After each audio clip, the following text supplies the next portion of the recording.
Time is X minus 10, 9, 8, 7, 6, 5, 4, 3, 2, 1, 0.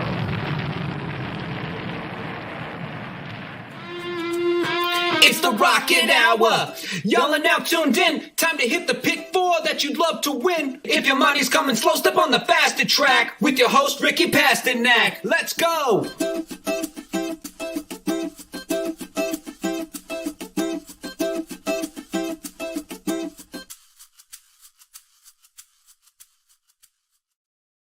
What's up, everybody? We are back for another Saratoga recap. I forgot to put the banner up there, Ricky. There we go. Saratoga recap. Man, we saw some exciting things last weekend, and we're very excited to talk about them. Obviously, the sprint division heated up. We'll talk about that. And then also the 3-year-old division really shined in a big way. So what's up, Ricky? How you feeling today? Oof. 2 days until we're going to be up there, so we're trying to contain our excitement there.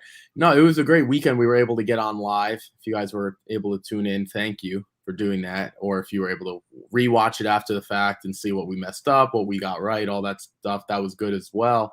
Yeah, there's always a lot to get into, but this is probably going to be I'll make the argument this is going to be the best weekend that Saratoga has, even that's including the Travers, in my opinion. So there's a lot to get into, to look forward to, and a lot to recap, so we can hop right into it. Yeah, I agree. I mean, I don't know. The Travers still might be the best, but this is going to be pretty awesome. And the good news is we'll be there for both of them. So that's the best news of all. You're right, though. Let's hop right into last week. That's why we're here. Kind of cover that first. We're going to do Curlin and the Jim Dandy. So we're going to group the 3-year-old going along together here. The Curlin on Friday, I think you were right about this race. I'll say that. I think I had some of these horses overrated, and I think they showed here. But Dynamic won pretty good, right? This was a pretty nice performance by Dynamic One. Yeah, I think one of the biggest things I was talking about, forget about First Captain, who I guess we could dive into in a minute. But I said, if you kind of throw out that Derby, he kind of, for the Dynamic One, he fits in with this group. And that sometimes it's unfortunate to have to do this as a handicap. You just have to draw a line. It's essentially the same way if there's one sloppy racetrack where a horse finishes 9th and the rest of them are pretty good at similar levels, let's just say. You just have to throw a line through it. And I think that's what, I did here. For the record, I did put First Captain on top, but this was the horse I put second. It went pretty much the way I thought it would. If Dynamic One ran his best race, I thought he was good enough to beat First Captain, who was okay.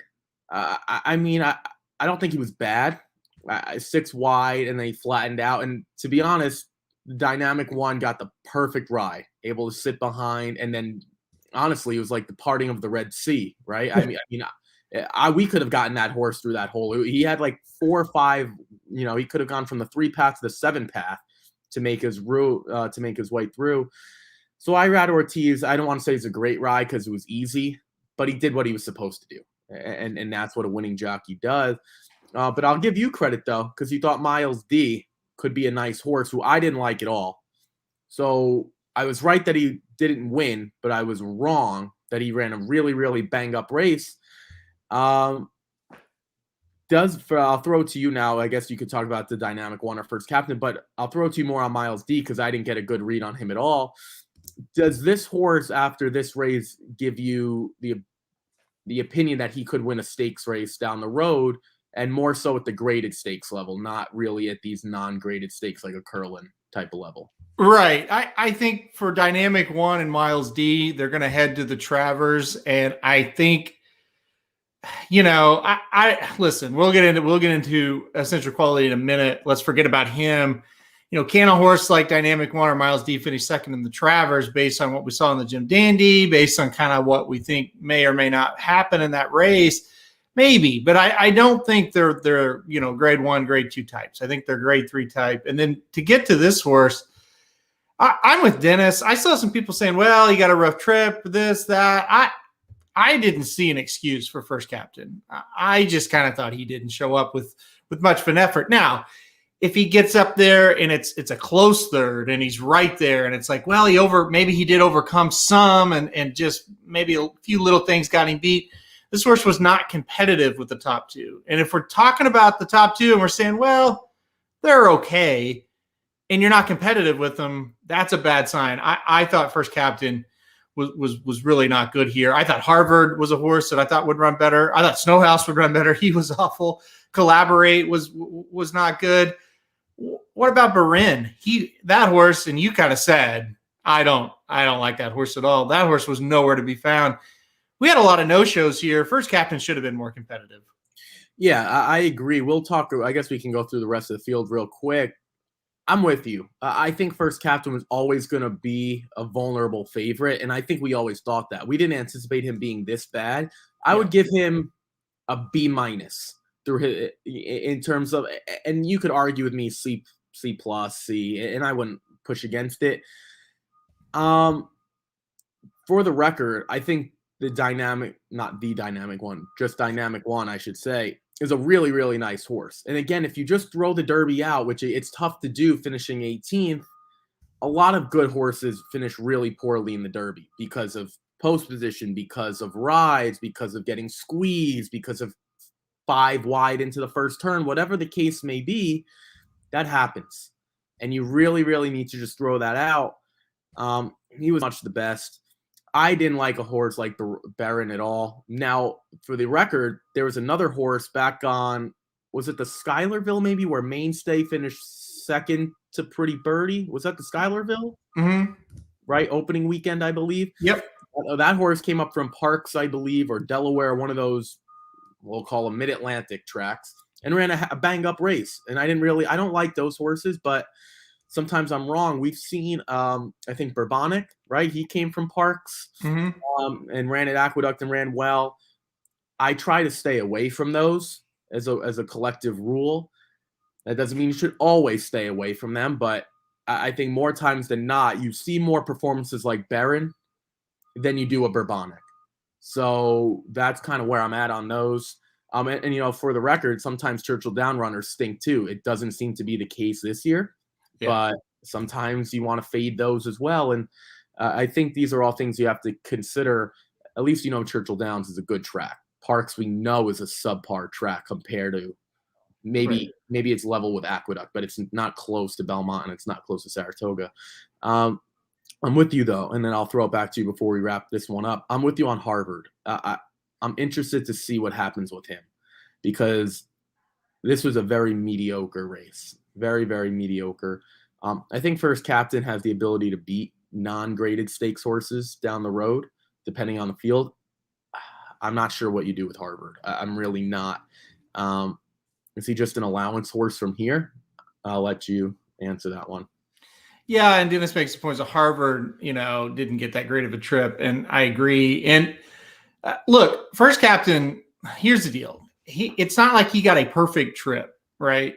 But it wasn't so bad that you're beaten like 8 lengths. That was my point on him. Harvard, I think he's still like an unlisted stakes type, ungraded stakes type. I didn't see much to just get real excited about. But if you're a trip handicapper, I think you are going to look at what happened there, where he was just kind of didn't have a very good start and just never really got where he wants to be. You can maybe try to bet him back, but I would choose my spot. You know, if he shows up in a bigger race, I don't know that I would go with Harvard, but we'll see. Like I said, I was really disappointed in this race. I thought it would be a little bit better.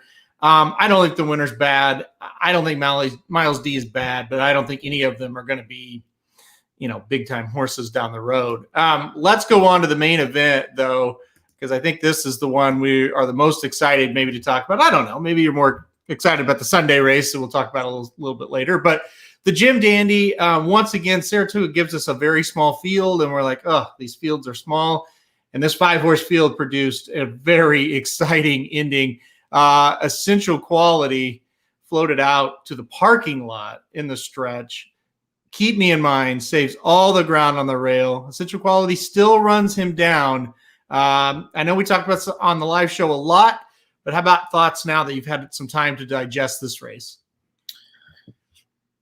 I've watched the Jim Dandy replay, I would say somewhere in the teens. So 14, 15, 16. I guess you can go all the way to 13, but it's been more than that. And you might jump out of your chair. If there's another horse that's better than Keep Me in Mind, which I think we both could agree, he's not very good in terms of graded stakes. Like he could beat the horses in the Curlin, for example. If there's another horse that could run off the pace, Essential Quality would have lost, in my opinion. Now, there is something to say, and then I bring up the authentic point. There is something about winning. The object of this game is to win. Whether you do it by a nose or 40 lengths, the object is to have a 1 at the end of where it says finish. Here, we're looking at the Equibase charts. Where it says fin, F-I-N, finish, the object is to have a 1. And that's what Essential Quality did. He won the race. I got to be honest with you. I'm extremely, extremely nervous that I don't think this was a subpar effort. But I did see a little bit more vulnerability than I did in the Belmont. Now, again, maybe that's a layoff thing. I don't know. This was you talked about it. It was like a 7-week layoff. It's a decent amount. I know you're much higher on Essential Quality than I am. Mind you, he's still the best 3-year-old in the country and arguably maybe the best horse overall. I'm just afraid he's going to, I'm talking about this from a handicapping perspective, and then maybe here's where you agree. I'm not taking 2 to 5 on him in the Travers. No way, no how. Now, multi-race sequences, you're going to have to bite the bullet. I get that. If you like a horse, and I'm talking people watching or maybe even me, I think I might take a shot if there's a horse that's worth the price. That's that up-and-comer. Because we've seen horses in the Travers that are supposed to run real well, not run their best. But mind you, I'm not sure we've seen a horse like Essential Quality in a few years now. Probably since I joined you guys, to be quite honest. So that's kind of my initial thoughts. Again, he won. That's the object of the game. A+ for that. Keep Me in Mind is just a B- horse as far as I'm concerned in terms of this level. And that's why I think he won. But again, he did what he's supposed to do. So I'm kind of curious to see what you've thought, because we talked about it Sunday, but I've taken, I guess, 48 hours or so since then to kind of come up with these thoughts. And he is still the best 3-year-old in the country, so I won't be ridiculous, but that's kind of where I'm at. Yeah, I disagree with a lot of what you said, but one thing I do agree with, a horse with a little more punch, if they get through that rail like Keep Me in Mind does and gets that separation, he may have not have caught him. I will agree with you on that. As far as the Travers, I think he's still a big-time standout. I think if you were going to beat him, that was your chance. Have that rough of a trip, get floated way out. Keep Me in Mind travels 39 feet less than the Essential Quality there. I think they had him there. And I do agree, a little bit better of a horse maybe would have beat him. You got to think Travers, we're not going to have a 5-horse field. I don't think it's going to be a huge field, but there'll be horses that'll enter because it's the Travers. Come on, we're going to take a shot. And maybe they see what you see and like, hey, he only won by a half. But I think what I'm getting at is the Travers, you're going to see him have a little bit more normal of a trip, right? This is 2 weeks in a row where you see these short fields and stakes races, and the trips are weird. They all just kind of bunch up together, gom up together, if you want to use that word.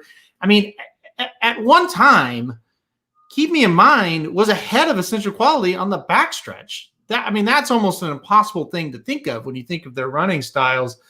For me, I think he'll get a much more logical trip, a much more trip that makes sense for what he, is and what he likes to do, which is kind of sit that mid-pack. I think he's going to win the Travers. Now, do you want to choke down 2 to 5 on him? No, I don't want to. I'm not going to bet this horse to win at 2 to 5. I still think he's going to be really, really tough. And here's the biggest reason why. Who's going to be there that can beat him, Ricky? That's the thing. You talk about Keep Me in Mind, and hey, if it's a little bit better closer and they get the jump on him, he can't get him. Who's going to be in it that's better than Keep Me in Mind? And that's a crazy thing to come out of my mouth. But name a horse that's going to be there. That's the problem. No, I'm with you. There are a few. I don't think we really disagree as much as you think, or maybe that I think, because I'm with you. He's going to be tough. regardless. Any horse that has one loss on his resume, and it was in the Derby, who was fanned out why, it's going to be tough. I'm not debating that, but you get to a point where there's 2 to 5. Like, you know, we say, you know, people that are in the industry or watch or fans, you don't even have to be in the industry. He won like a 2 to 5 shot. He didn't win like a 2 to 5 shot. And if I see that price again, it's a sit out race or I'm taking a shot. Now, I'm not going to take a shot with a 3 to 1. That doesn't make a lot of sense. And again, we don't really know who's going to be there right now. I'm just looking at the probables. I mean, I've seen Mask Parade. The horse that's for Harvard or First Captain, no thank you. There are 2 horses that are sticking out here. Mandaloon's probably not good enough. But if Mandaloon had that running style that Keep Me in Mind does, he would have beat him, in my opinion, on that day in the 5-horse field. I think you would agree, because Keep Me in Mind, if I give Keep Me in Mind a lot of credit. This horse is racking up travel miles. Hopefully he can pass them up to his offspring or his half siblings, and they could get free flights, because I've never seen anything like it outside of Swiss Skydiver recently. The only horse on paper is probably the Dynamic One. And that's not all that enticing, to be quite honest with you, because he's the type of horse who's probably going to be 7 to 2. Right? Second choice, 3 to 1, 7 to 2. It's sad because the Travers, this is why I said early that I think the Whitney Weekend is going to be the best. First of all, this is going to be on paper the best Whitney that I think I've seen in quite some time. We saw like Tom's D'Etat last year, and he was a vulnerable favorite going into that one, and then he hopped at the gate and never recovered. But on paper, this is some Met Mile horses. And we'll talk about it a little bit in deeper, but I think that's why it's better, because Essential Quality is probably going to be untested. A lot of horses are going to port for the PA Derby or maybe the Pacific, something out west, out in the Pacific coast, West Coast, whatever, Pacific time zone. Who knows, right? And that's kind of where I'm at. And that it's kind of sad that Essential Quality is going to go off at 2 to 5 or 3 to 5, and that's what we're going to see. I guess we could talk about a few other horses. There are a few people that like Dr. Jack. God knows why. You would have been better off. Like I tell Aaron, go to Dairy Queen, get yourself a cone for 99 cents, because that was a waste. Wayburn, okay. Mask Parade, you know what? I thought ran the race that he should. Yeah, I wasn't disappointed in that, because I just think he's not as good. But he ran with that. I thought he ran an A race for him, like what his expectations should have been. And Keep Me in Mind ran an A+ race. He's just not good enough. I don't have anything else to add other than Essential Quality did what Malathot couldn't, which was win these short races, short fields at short prices. I don't know. There's not that much to take away in terms of what we saw from Essential Quality, because he's the best horse in the field and he's the best 3-year-old in the country. It's not really up for debate. I think that's a good way to sum it up. Malathot had things didn't go her way. She almost got it done. She couldn't quite get it done. Essential Quality didn't have a lot go his way as far as the trip goes. He was still able to get it done. It wasn't like crazy impressive from a margin standpoint, but he was still able to get the job done. And that's kind of your difference between a really, really good horse like Essential Quality and a horse that's good, but not one you're going to try to put in that elite type status or even think that she might get there, So that's kind of where she is right now in comparative Essential Quality. Of course, this horse's age, it all can change. She may mature, but right now at this point, she's not that level. And Essential Quality did prove once again that this horse, he just knows how to win. And like you said, just one loss on that resume came in the Kentucky Derby. All right, let's move on though to the sprint division. One race earlier, we'll talk about it first. The Vanderbilt, and this is where we get the big $70 winner. Lexingtonian fins off, special reserve in the stretch on the inside, comes back, actually wins this thing by a half length. It really wasn't that close at the end. Man, thoughts on this one? This kind of flipped everything upside down. Yeah. I don't really know where to begin. Do you start with Lexingtonian or do you start with the other horses who sucked? I'll let you talk about Lexingtonian because I don't really know what to say. Firenze fought. I'm just going off the top of my head, Mhm. or horses that I thought were going to do better. I thought Special Reserve honestly ran really well, just got nosed out. It's not an A+ because he lost. I'll give him an A to an A- because he lost, but he ran well. But some people like Montauk Traffic, he was trash. Firenze Fire, horrible. I don't know what happened to Mischievous Alex. I'm hoping that that the trainers and connections for some of these horses come out and say something they were hurt. I'm praying because I'm not sure what to do. This was, I got to be honest, this was pathetic. Absolutely pathetic. I don't know if I'm just caught up in the moment looking at this, but I mean, Mischievous Alex runs a bang-up race in the Met Mile. Like, Yep. Great. I'm talking like A++. And he just ran an F-. Now, 3 technique is horrible. Strike power, not awful. Pretty awful. Couldn't beat those 2. He beat Miles Ahead. I think Miles Ahead was coming from like Gulfstream, I believe. Yep. Or he had some races at Gulfstream. I mean, boy, what do you do with Mischievous Alex? Seriously, because you can't put him in another graded stakes race based on this. I don't know what, I mean, they're going to try, and I'm sure he'll be better, but what the hell was that? Firenze Fire? I mean, Montauk Traffic? I'll let you talk about Whitmore because I'm so done talking about that horse. He will continue. For everyone who continues to think Whitmore is going to win a race, you're wasting your money. I promise you're wasting your money. And I think you're finally in that camp too. And I'm hoping I'm persuading everyone. Again, Special Reserve, I did think ran pretty well. And on a different day, maybe he does beat Lexingtonian. But I'll let you talk about a $70 winner who went off at, what is that, like 33-1, 34-1? I don't know, something like that. Yeah, it was crazy. Let's see. Where to begin? We got some comments up here. We'll throw those up. We'll kind of go through those. Gambler Lexingtonian, a gambler's wet dream. Betting the horse was like $5 win place show at the ATM. He may not get there every time, but he finds a way to get paid. You're not wrong. He is consistently hitting the board in races like this. Now he will run horribly sometimes as well, but you can kind of count on him to come with a race. That was my deal with Lexingtonian. I thought he made some sense underneath, put some bombs in third, and I thought he could get there. I'll be honest. Friday night, I could barely go to sleep because I thought I should have picked Special Reserve in this race. I thought, oh man, Saffy Joseph, his horses are running so pathetic. Mischievous Alex gonna run poor, and I think Special Reserve is gonna run well.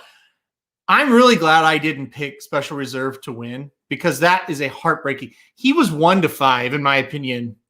You know, maybe not mid stretch, but quarter of the way down the stretch. I thought Special Reserve has it. This race is over. For him to get re-rallied on, that would have been a really tough pill to swallow to lose to Lexingtonian there. Yeah, I mean, Lexingtonian is what he is. I don't think he's a world beater. And I think to Charles' point, too bad Flagstaff didn't run here. Yeah, I mean, I think he's better than these horses for sure. I'm with you there. The Whitmore needs to retire stuff. I mean, I'd pump the brakes on it. Why is my question. The horse is a gelding. He's hit the board in 4 straight stakes races that have all been pretty solid races. You talk about Flagstaff. Charles brought up Flagstaff. 2 races back, he loses by a head to Flagstaff. I get it here, Dennis. Sure, Whitmore should have won this race. But, I mean, in Ricky's camp as well, he's not what he was there at the Breeders' Cup Sprint or even maybe last year's Oaklawn meet, not this year's even, but last year's. But he's still hitting the board in big-time races. As long as he's healthy, I would not retire him. But I think as a bettor, you kind of have to realize what he is. I mean, listen, I wish I would have picked him over Mischievous Alex. I know that. I wouldn't have felt as dumb. He beat Firenze Fire. That horse was awful. So Whitmore is at least showing up to these races. And even as somebody that hates him like you, Ricky, he's at least showing up, right? I don't hate him from – if I played tries and supers, I would love him. But the problem is the way that I play, he's useless to me. Because he's not winning again. Yeah. So they have too much pride to drop him down to an allowance or to a non-graded stakes, and that's fine. I'm not the connections. But the way I play, he's completely useless. This horse is not winning. And again, he's 8 years old. I'm not saying he should be winning. It's just for people to put him on top in sequences and to still use him, you are wasting your time. I've been saying this for how many months now? Like literally how many months? Outside of the Rock Your World Joel Rosario thing, this is the second biggest thing that I've been on this year. And me thinking Malathot's not as great as everyone thought she was. And maybe I'm right, maybe I'm wrong. I think that's still up for debate. I finally got one, I got a tack in my corner there. I was like 0 for 3. Now I got a tack. Now it's 3-1. Yeah. But I've been saying this for months. Like, stop using this horse on top. It's annoying because people still try to make the case to me. And Aaron, if you take his Oaklawn races out, which they shouldn't be, but if you discredit them a little bit just because that's his favorite track, his resume is not nearly as good as people make it out to be. So, and if you take the Breeders' Cup race away, he hadn't won in like 14, 15, 16 months. I mean, it's like insanity. I get it. He's a fan favorite, but the object of the game as a handicapper is to win money. I'm with you on Special Reserve. If I had a win bet on him, it would have been a little gross, but this is the way to look at it before we move on. If Special Reserve lost to Whitmore, say Lexingtonian was out and was way out of there, you wouldn't have felt as bad. You would have felt worse because it was to a bomb. That's probably why you're saying that. But yeah, I guess we can move on. I just hope more people use Whitmore so I can get more and more excited when he loses, whenever that's going to be next time out. All right, let's go on to the Amsterdam was on Sunday. I grouped these two together because it's the sprint division. It was billed as the big rematch between Jackie's Warrior and Drain the Clock. Ends up being one of the best performances we've seen, maybe all meet at Saratoga. I would put this right up with maybe the Golden Pal type performance that we talked about on opening weekend. Jackie's Warrior dominates the Amsterdam, wins by 7 1/4, earns a 130 time form figure. That's 6 points better than Lexingtonian in the Vanderbilt. And if you want to talk about Bing Crosby, that's 19 points better than Dr. Scheibel got in the Bing Crosby. Jackie's Warrior looked like a monster here. Is this now the favorite to win the Breeders' Cup Sprint after this? I'm going to keep it real short. Yes. I mean, we'll take a little bit away for me, at least for my end, for Drain the Clock. I'll throw out there that it was a sloppy track and maybe it wasn't his best surface, but no one was beating Jackie's Warrior. And I'm not sure what we saw this weekend from the sprinters across the country, and I don't think we're going to get into the Clement Hirsch. I don't think we're going to talk about it. This thing got wide open. The only horse who elevated, 2 horses, Jackie's Warrior and Flagstaff. Flagstaff's profile elevated because he didn't run.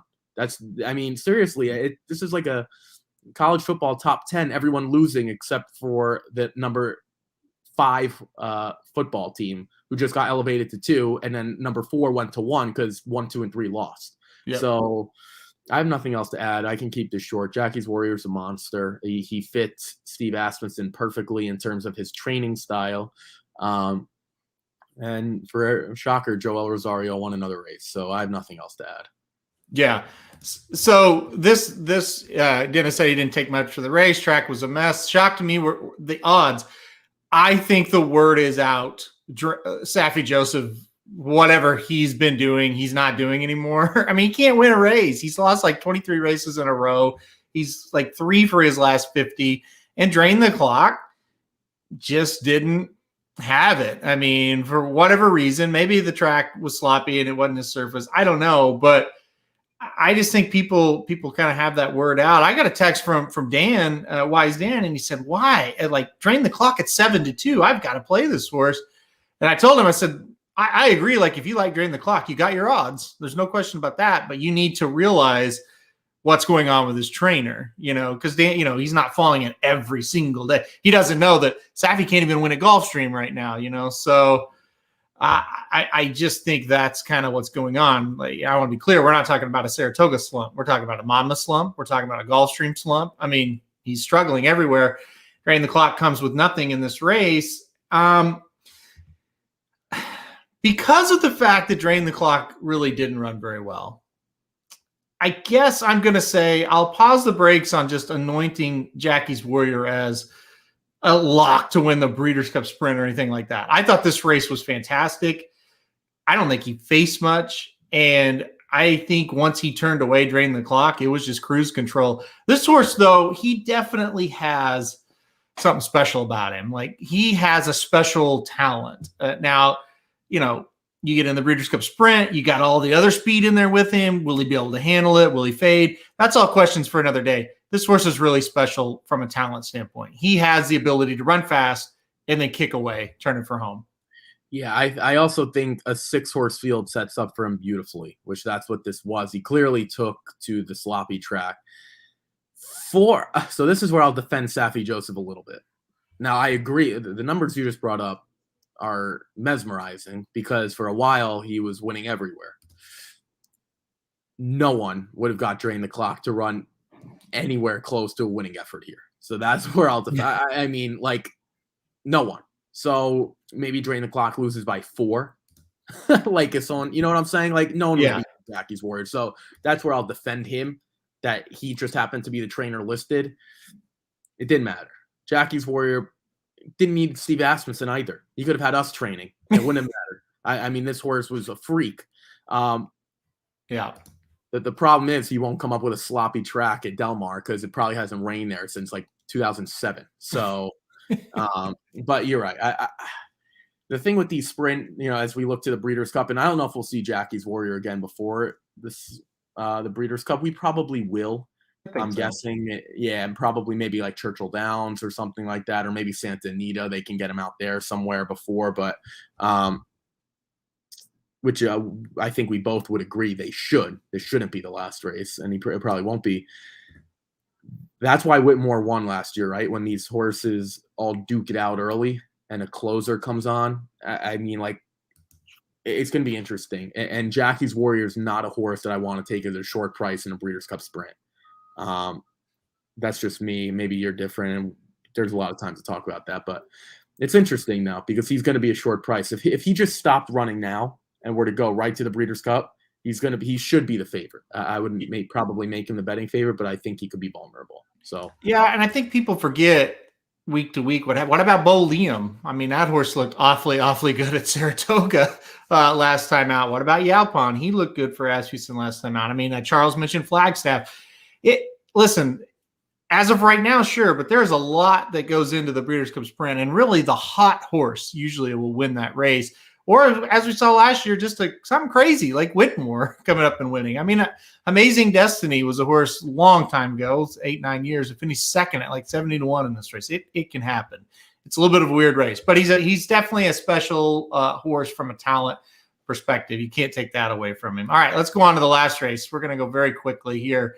It was the Bowling Green, as I went right by it. I didn't want to talk about it. The Bowling Green, won by Saratoga specialist Cross Border. I don't think this was ever really in doubt in the stretch. He looked like a winner almost the whole way. My buddy Rock Emperor comes up for second. My other buddy Shamrock comes up for third. I guess the big story out of this, Cross Border, definitely the specialist, but looking forward, you know, the two channels just didn't run well. Channel Cat, Channel Maker, nowhere to be found. Like, does anybody bounce out of this, or is this just kind of a lame duck division with domestic spending in it and everybody else is just kind of average? Yeah, I mean, to be honest, this is just a tough – these races are extremely difficult. Like, even domestic spending, I think, would struggle at this distance. I mean, this is like can we scroll up just so we can make the point to everyone how far this is? So yeah, here we go. It's 1 3/8 miles. That's 11 furlongs. Mm-hmm. Now, I'm sure domestic spending can handle it, but he's not going to be running in anything that's that long. I don't know what the Breeders' Cup turf is. Is that like a mile? Is that a mile and a quarter? I think a Breeders' Cup turf's a mile and a half. A mile and a half. Okay, so either way, this is a tough distance either way. You're right. The Saratoga thing clearly helps Cross Border, and it's also 3 turns, by the way. If you were to run something similar at Belmont, it's 2 turns. Maybe that's a little different. I use Channel Maker, and these horses just seem to bounce coming from overseas. Now, this is not an easy race to come back from. Like, Nick's Go was coming back. So we've seen some other horses come back. Mystic Guy, they should run much better. I understand why Channel Maker didn't run well here. To go 3 turns on the turf against solid horses was a bad use by me. I didn't think Channel Cat was actually that bad. I thought he led the whole way and was decent. Your underneath horses did much better than my horses that ran underneath. I did use Cross Border.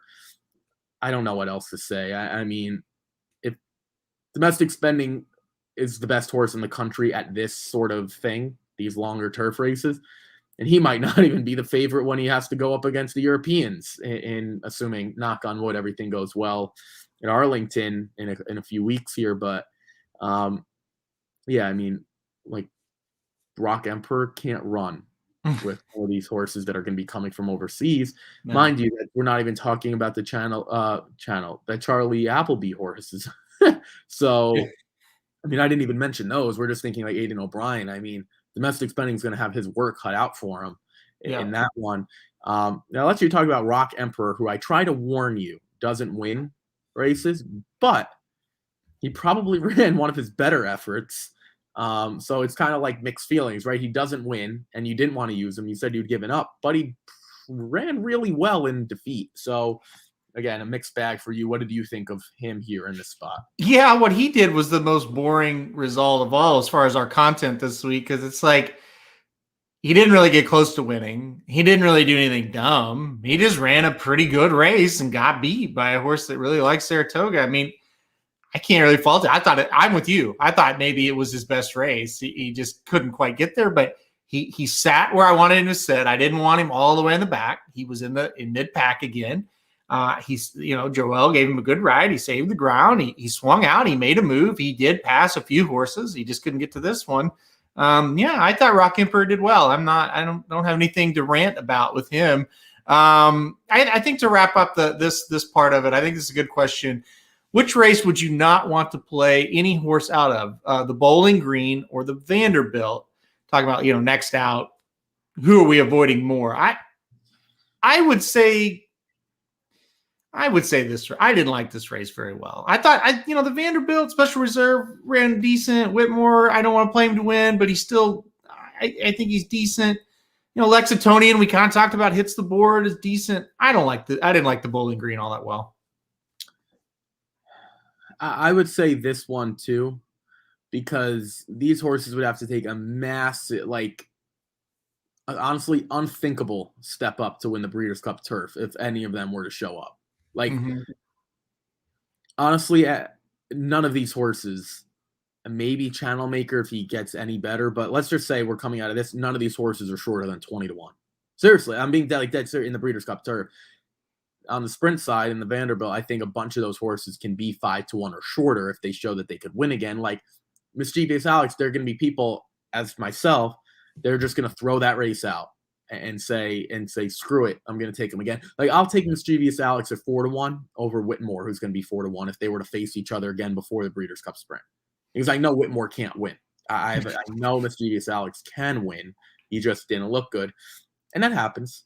We expect horses to run really well every race. The elite ones do, and I think Essential Quality is not at elite yet, but he's sure as heck on the way to it. For example, Malathaat's never getting to elite. Essential Quality has shown that he could win in races where it doesn't set up. Malathaat hasn't shown that. She kind of needs the right setup and things like that, and then the talent evolves. But I'm with you. I would take more horses out of the Vanderbilt than I would the Bowling Green. Yep, I think we're on the same page. That Bowling Green kind of seems like the kind of the B squad or the C squad of that turf division. Where the sprinters, the Vanderbilt was not a good race, but they do, like you said, they have horses that we've seen run well in the past. We did not look at the Vanderbilt before the race and think it wasn't any good. We thought it was decent, and so some of those have a shot to bounce back, I'm sure. All right, let's go now to what I'm always obsessed with at Saratoga. That's the standings here. This is the trainer standings. Look at this. We have something interesting brewing here at Saratoga. Mike Maker with 14 wins. He's 6 ahead of the second place, tied for second, Todd Pletcher and Steve Asmussen. And then Chad Brown and Brad Cox tied for fourth with 7. How surprised are you? I mean, we had a whole show talking about this, and I don't think we mentioned Mike Maker's name one time. I mean, this is surprising. Yeah. I'm not really sure where to go here. Obviously, Chad Brown with 16 seconds, which is more than Mike Maker's firsts. Yeah. Where do I take this? This is good for the sport. Let's start there. I think time and time again, when you have trainers, and Mike Maker is absolutely running away with it, to be winning at 30% with 47 starters, which is second, is unbelievable.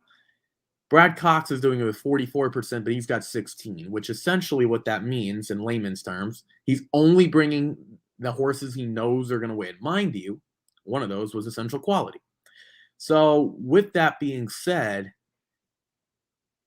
I don't know if Mike Maker can hold on. You know what Mike Maker is right now? He's the horse that hasn't shown any speed, but the connection said, screw it. We're going to go out there. We're going to go as fast as we can. Since we like turf, I think we both like turf racing better than dirt racing, between the two of us. Mm-hmm. They just went 20-4 in a 5 furlong, we'll say 6 furlong sprint. They just went 20-4. They're looking for a 42-1 first half and see if they could hold on. To be quite honest with you, he's kind of distanced himself, right? And we're not quite through half of the meet. We're close to it though, and he's built up some steam. You gotta figure though, Chad Brown with all those 16, some better racing luck. He's at 10 or 11 or 12. We're not having that same conversation, but you're right. It's interesting, and again, it's good for the sport. Because you feel like these Chad Brown runners are losing at short prices, which makes things better. Mm-hmm. Time and time again, we've seen him win with short prices, and then the pool, the payouts aren't nearly as good across the board because everyone's 2 to 5, 3 to 5. Aaron, he's winning with horses that probably shouldn't be winning. Technical analysis. There are some other ones. I don't know. I think this is good, and I think Mike Maker has really laid down the bricks here. So I would say, as of right now, I think Mike Maker is going to win this thing. I'll still go with Brown. I think Maker. I think here's the deal. It's going to get close because the thing about Mike Maker, he doesn't have a lot. He has some, but he doesn't have a lot of like the major stakes horses, the allowance horse. He's winning a lot at the lower levels. Those horses will get hot and they'll win at their levels, and then they have to move up, and then it's a whole different category, and that's kind of the fight that he's going to have the second half of the meet.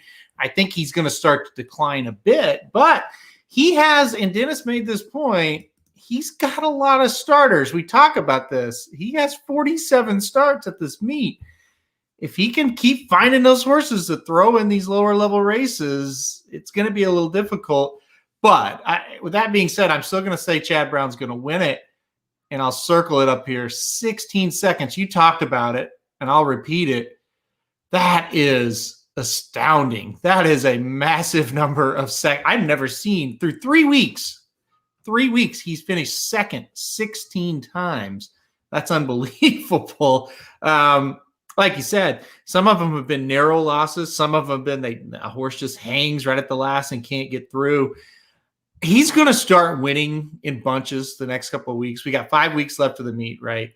He's going to make a move. It's going to come down to the last couple of weeks. Has Chad Brown made up that ground that he's going to have to make up to catch him? It's going to be a process, though. Maker's probably, when we sit here next week, he's probably going to be ahead. When we sit here the next week, he's probably going to be ahead. It's going to be his last couple of weeks. Can he hang on? It's going to be fascinating. I love that.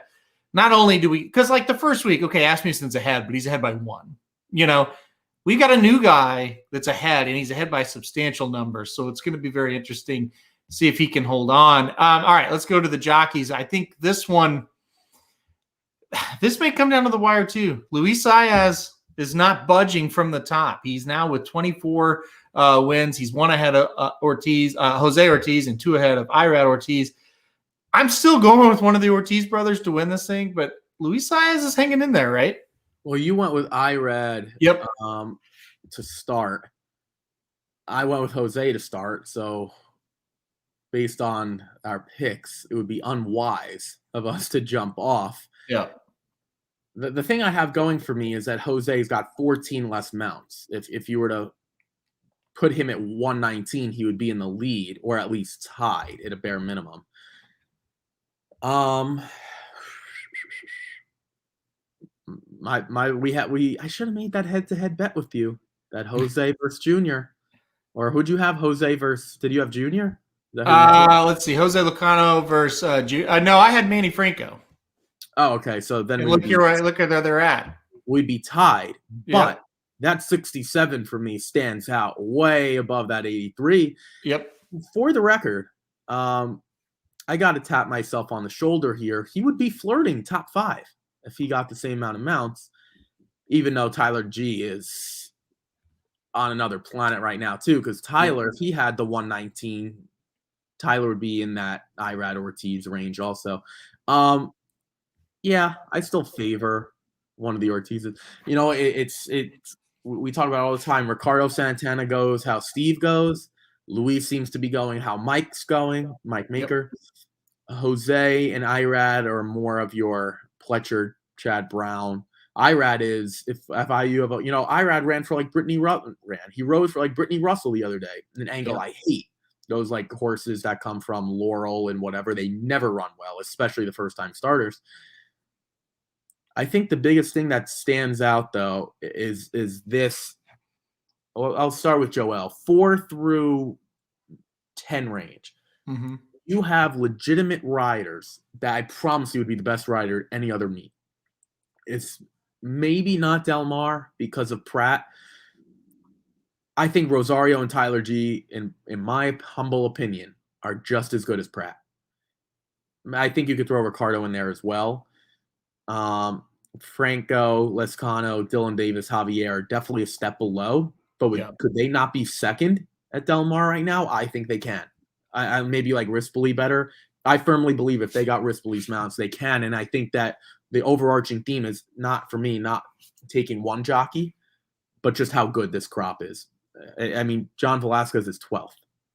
Junior Alvarado is 11th. I mean, we're talking about a Hall of Fame jockey. 12th.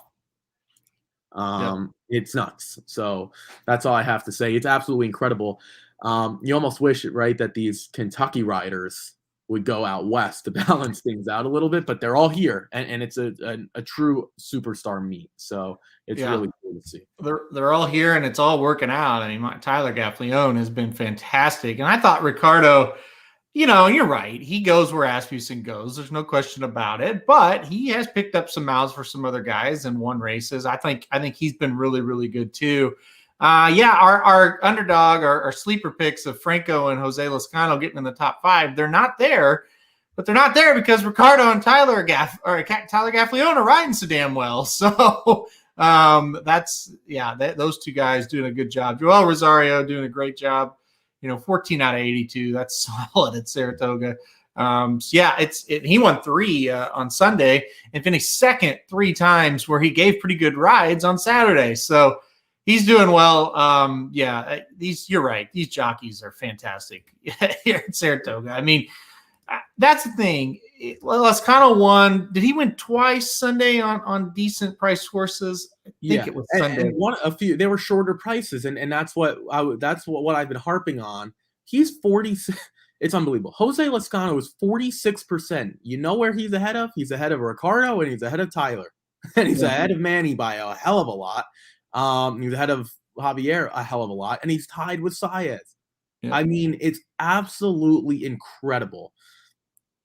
It's unfortunate that he doesn't get the mounts, because I think he's extremely talented. I've been saying this for a long time now, especially on the turf. I mean, when he gets on the grass, it's like incredible what he can do.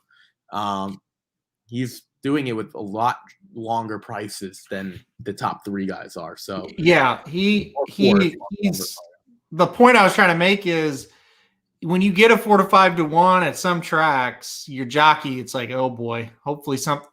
Not here. Like It's 5-1 and Lascano's aboard. Okay, I'm not worried about the jockey, and that's the good thing about Saratoga and Belmont to some regard. A lot of these guys are at Belmont as well. So yeah, and Gulfstream too. So yeah, Franco and Franco, I'm disappointed in. He should be doing better with. He's got more mounts than Lascano. But yeah, Lascano's been really good, and he gives that horse a chance. 46% in the money also, and I think that's a really important stat. It kind of shows you, yeah, okay, maybe they're not winning because they're not on their mounts, but they're outrunning those odds, and so he deserves a lot of credit, no doubt about it. All right, let's quickly go to what's happening this week. Like you said, you think it's going to be one of the best weeks, if not the best weekends of the year at Saratoga, and it's because of this race right here, the Whitney.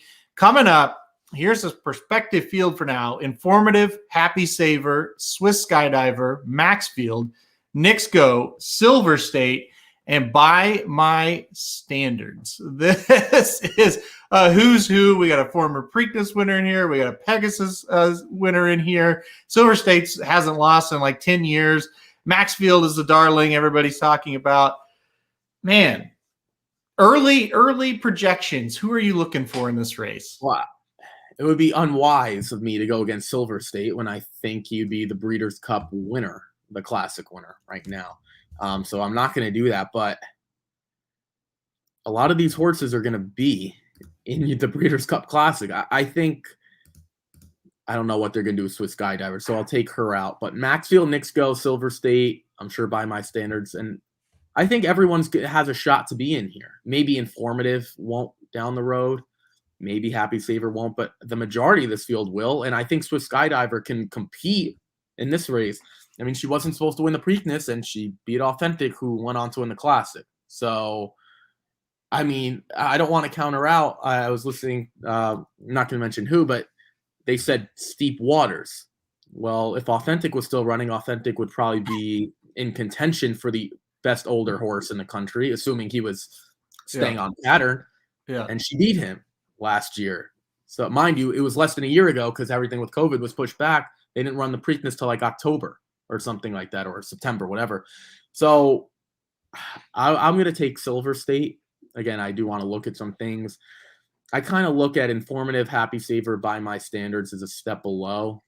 I'm worried about the COVID thing with Swiss Skydiver as well, because when horses plan for something, or the connections plan for something and then have to call an audible, this isn't Tom Brady calling an audible. It usually doesn't work out. I respect their decision. I just think that's going to eliminate her for me. And I'm down to Maxfield, Knicks Go, Silver State. I already saw Silver State beat Knicks Go, so I don't need that question mark. We'll see about Maxfield, right? I mean, he did not run a good race out there, out west. That was, what was that, like back in March? He lost to like Idle, I believe. That was March or April, maybe, whatever. Aaron, by process of elimination, I'm still on Silver State, who, you're right, hasn't lost since I graduated high school. I mean, I don't know what I can say about him. He's an unbelievable horse, and he just seems like the horse in form, the horse in time. Maybe a year from now, it wouldn't be the case, but that's where I'm going. Silver State. It's odd. Like Maxfield is the one I'm most skeptical of out of the quote unquote heavy hitters, and I'm with the Informative, Happy Saver. I don't have a lot of like interest in. It's just like, okay, you're shipping out now. You're facing the big boys, and and the big girl, and you kind of didn't at Santa Anita, and you lost. Mile and eighth. I think that's better for Maxfield, but yeah, Knicks Go, Silver State. I mean, I'm with you. Swiss Skydiver, like, oh boy, these waters are deep. She beat the Breeders' Cup Classic winner last year. I mean, I don't think she's going to be intimidated by this. And oh, by the way, she looked them right in the eye last year, all the way down the stretch, and was able to beat him. So, I think she's got a shot here. I think my biggest worry was Swiss Skydiver coming off a pretty long layoff. We haven't seen this horse since the Apple Blossom back at Oakland Park in April. So we'll see what happens. Tough to make your first start off a layoff in this race. But I don't think she's going to be, intimidated, I guess you could call it. I don't think she's going to be intimidated. All right, let's go to the test. This will also be on Whitney Day. Also a really, really good race. Right now we're looking at Vela Sofia, Zagel, Overcharged, Make Mischief, Illumination. Ricky. Always Karina, day out of the office, super sensational, obligatory, and search results. This is a hell of a race. This is a who's who of female 3-year-old sprinters. Always Karina, if she enters here, are you all over her? I mean, I can't be just based on the victory ride. But what I will say is, I'm going to get double digits, guaranteed. I'd be shocked because I think off the top of my head, search results, you spelled obligatory wrong. Obligatory, and there's an R. Make mischief, and maybe there's maybe another one. And he spelled Bella Sophia wrong. We got to get him off. He's been drinking whiskey. All those horses are coming out of the Acorn, and now they're cutting back. So you'd assume that they're all going to run well. Chad Brown was really, really, really high on this horse, and she did not run well in the victory ride. If she won the victory ride, she would have been in the coaching club. That now I could release that information. I know firsthand that would have been the case. She comes here in the test, which leads me to believe that maybe she's just better going a little shorter. I might just have to place a win bet on her. Search results, though, is supposed to win. She's supposed to be. Yeah, I don't know. I guess the whiskey didn't catch up to him because he figured ZAA. He couldn't get that one wrong. She's supposed to win, right? I mean, for the longest time, we've been saying Mal thought search results. I always thought search results was better. I never thought any of those fairgrounds runners, Clairiere and all that group, we thought was good. None of them are good. Or none of them are at this level. Always Karina is going to be interesting, right? Because we know search results can beat this group, the majority of the good ones. We saw it. I'm going to take a shot if Always Karina is going to be double digits. The only reason she wouldn't be is if they're saying, screw it, I'm betting Chad Brown. That's it, outside of search results. But, I mean, Chad Brown's supposed to win here. So if he doesn't, it's an issue. Forget about Always Karina. He's supposed to win with search results. So that's where I have a hard time thinking he's going to run both of them. They both are listed as probables. I don't know. I think he'll try to keep them separate. But we'll see. I think if he puts Always Karina in, it's a pretty good sign that horse is going to run well. Because search results kind of good, right? I mean, that horse is kind of good. So if Always Karina's in, I think she's probably going to run decent. That'll be interesting to see who actually enters the race.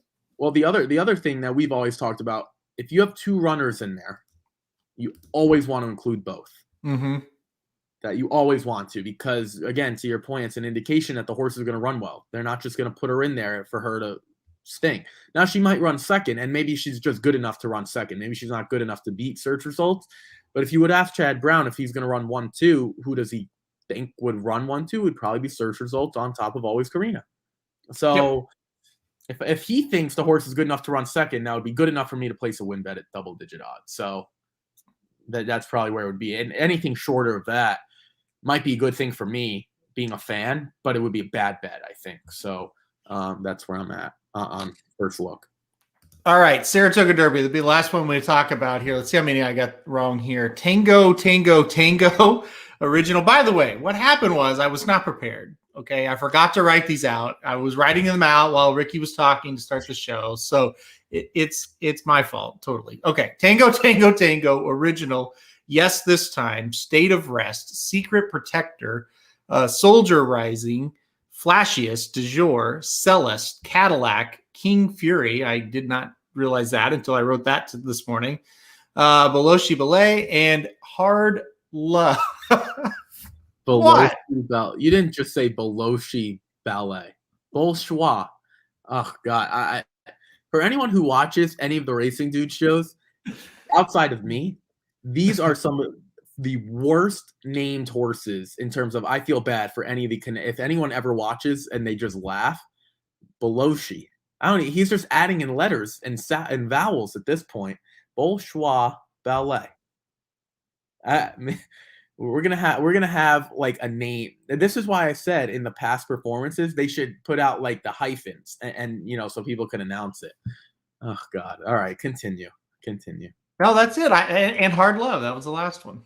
Well, we have a bunch of Belmont Derby horses, right? Bolchois, Ballet, Hard Love, Du Jour, Yes This Time. I mean, Bolchois Ballet is supposed to win coming off of that race, Aidan O'Brien. But do you want to go against like Secret Protector, who Charlie Appleby has absolutely dominated? I mean, again, I haven't looked at past performances, or Soldier Rising for Christophe Clement. I got to be honest, this race is definitely better than the test. I think the test is third. I love turf racing. I'm interested to see how Du Jour runs. I mean, now in a different barn. I mean, he was in a different barn, I think, for the Belmont Derby as well. Yeah. But this is going to be second start in a different barn. What do you think? Because I think Original's actually scheduled for a race.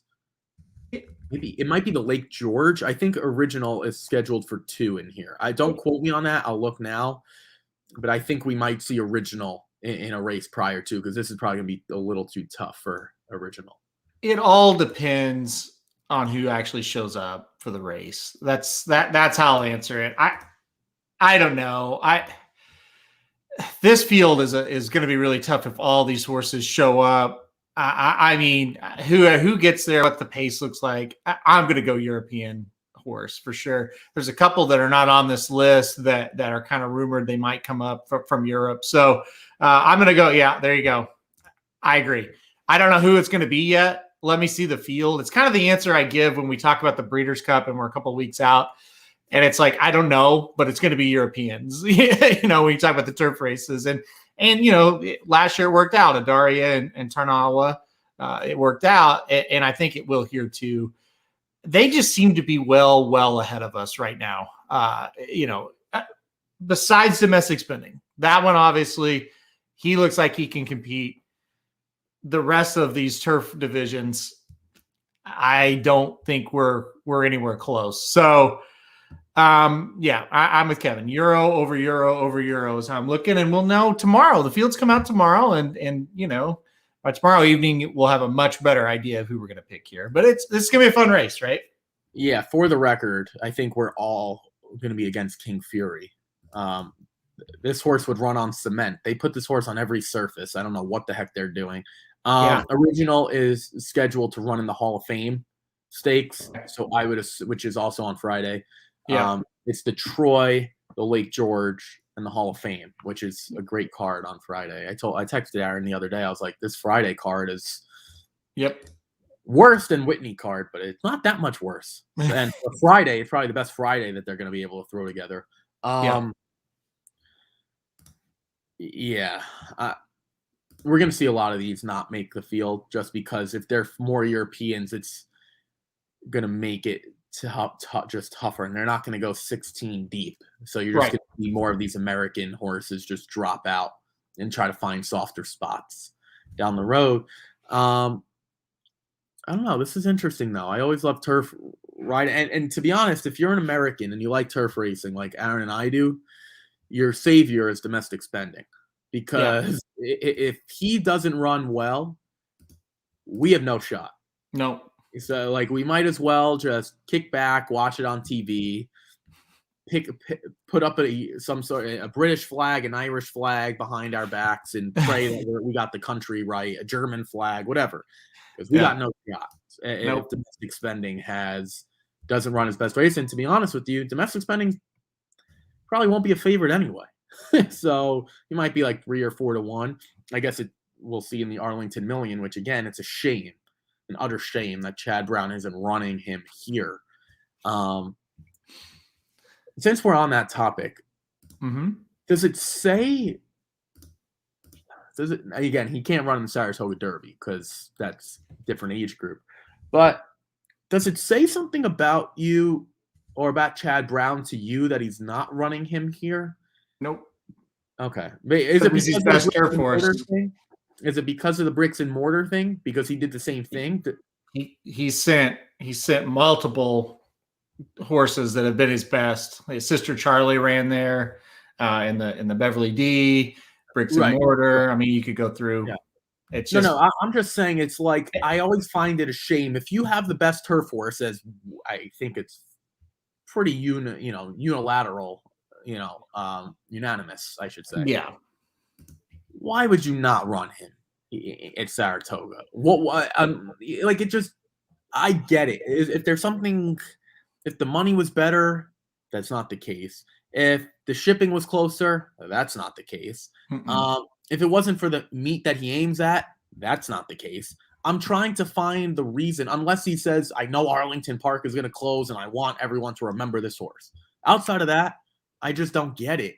As a fan, I just want him to run at Saratoga. Like logically you look at it and say, yeah, there might be something wrong, but it's not. It's just that's what he does. And he always has. That's the thing. If there wasn't a track record of it, I'd be like, oh, that's a red flag. But there's a track record of it. I don't know. He just likes to go there. I mean, he wins almost all their races on that day, so maybe that's why he likes to. Yeah. He's lined up with some really, really good horses going there. To me, the Sword Dancer at Saratoga is that's the grade 1 on Travers Day, and that's where you would assume he would put his best one, but he just doesn't. So, it's sad. I totally wish he was there, but you can't have it all, right? So I guess Rock Emperor will try to win the Sword Dancer for him. Yeah, I'm sure Rock Emperor will finish 3rd. You could use him again. He'll disappoint you again, and we can have a recap show where we talk about what we just saw. Yep. No, I'm not questioning Chad. First of all, I'm not questioning Chad Brown as a guy. Well, let's start there. I'm just talking as a trainer. I'm not questioning his personality. I'm not questioning his family. I'm not, let's. Yeah. It's just more so like, it's one thing if you were not Christophe Colon, if you were like a Brad Cox or a Mike Maker or a Baffert, or I shouldn't even say him, a Peter Miller. And it's like, you don't point to Saratoga. It's like, this is your meet. You grew up 10 minutes from the freaking place. And we're shipping him to a track that's going to close more than likely within the next year or two. Again, I'm not questioning him as a trainer from what he thinks is best, just as a fan. And I'm sure I'm not the only one. I mean, because it's not like he's not challenging him. He ran in the Manhattan. It's not like he just keeps running at, dinky tracks, small tracks to keep him closed off. He unveiled him at on Belmont Day. So, but that is his pattern. You're right. He's done this before. So at least he's consistent. I'm consistently against this decision, I guess you could say. Those races will be next weekend, by the way, just to throw that out there. Domestic Spinning, Zulu Alpha, Armory, and Space Traveler. That's the 4 horses that are like probable right now. For the Mr. D is now. It's not the Arlington Million because it's only worth $600,000. So the Mr. D, that's Perspective Field. So it's it's sad. But what are you going to do? I think that's what he does, and you can't question Chad Brown on the turf, right? So I'll stick with that. All right, so that'll do it for us. We're going to be like a programming note. I guess we should mention tomorrow we'll be here. Thursday, it sounds like you're going to the track, and I will be in the air, so no Thursday show. And then Friday, so we'll have a Wednesday, Friday. Wednesday, of course, we'll cover the late pick 4 at Saratoga, and then Friday we'll do the late pick 4 at Saratoga, and we'll also kind of talk about Whitney, Test, Saratoga Derby, give you those picks now that we know the fields on Friday. So, and then I don't know, Thursday we'll probably be live from Saratoga as well on Blinkers Off. So be looking for all of that. If you're going to be at Saratoga this weekend, let us know. We'll be around. We'll be everywhere. So. We're easy. Oh yeah. And as Dennis said, steeplechase tomorrow. I've got a lock tomorrow, Dennis, get ready. That's a good way to wrap up the show. When steeple race starts talking, it's time to leave. So check us out right here tomorrow, Wednesday at 11 a.m. Eastern time. And then no show Thursday. Then we'll be back Friday live from Saratoga. So good luck if everybody's playing some races today on Tuesday. Good luck to you. You're probably going to need it. And we'll see you right back here tomorrow at 11 a.m. Eastern.